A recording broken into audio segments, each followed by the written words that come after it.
La vie au sein de l'organisation devenait trop compliquée.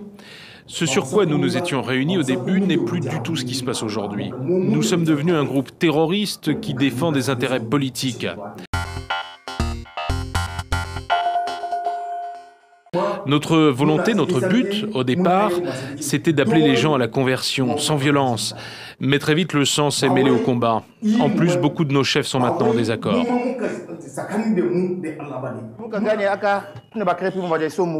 Nous n'avions pas prévu d'intégrer un groupe politique.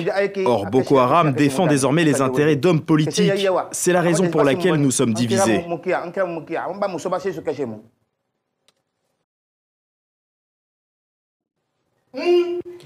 Nous avons commis des actes ignobles, nous le savons. La dernière attaque à Maïdougouri dans une église le soir de Pâques en est un exemple. Nous avons posé des bombes dans cette église, ça a fait des morts. C'est une chose d'avoir commis des fautes graves, mais c'est autre chose que de se repentir. Aujourd'hui, nous sommes dans une logique de repentance. Nous en avons assez de verser du sang d'innocents. Dieu n'a jamais demandé cela. Nous avions pour unique objectif d'instaurer une fédération islamique au Nigeria. Comment voulez-vous que pour Dieu, je tue 30, 40 personnes sans armes dans des mosquées ou des églises ? Aujourd'hui, Boko Haram est au Nigeria, mais l'organisation a des ramifications dans tous les pays limitrophes. Ils sont en train de construire des madrasas tout autour du Nigeria. Les pays voisins ne sont pas épargnés. Évidemment que nous avons des complices. Nous avons des complicités au sein du gouvernement et de l'armée. Ils nous informent de tout et à l'inverse, ils sont au courant des attaques que nous préparons. Que ce soit le gouvernement ou les patrons de l'armée, ils sont de mèche avec Boko Haram.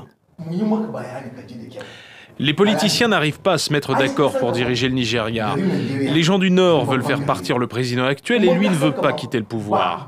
C'est un dialogue de sourds. Je vous assure que le pays n'a pas fini de voir couler le sang à des fins politiques. Tout est parti d'une information du chef de la zone 2 de Maïdougouri. Il nous a dit qu'il y avait un peu plus de 77 élèves au lycée agricole de Maïdougouri. Et dans la même zone, il y avait un peu plus de 200 filles dans 2 autres lycées, dont celui de Chibok. À partir de ce moment-là, nous avons décidé de procéder à un raid dans le lycée agricole. Puis le commandant a eu l'idée de kidnapper les filles au lieu de les tuer. L'objectif était à la fois de se faire entendre par la communauté internationale, mais aussi d'utiliser ces filles comme monnaie d'échange.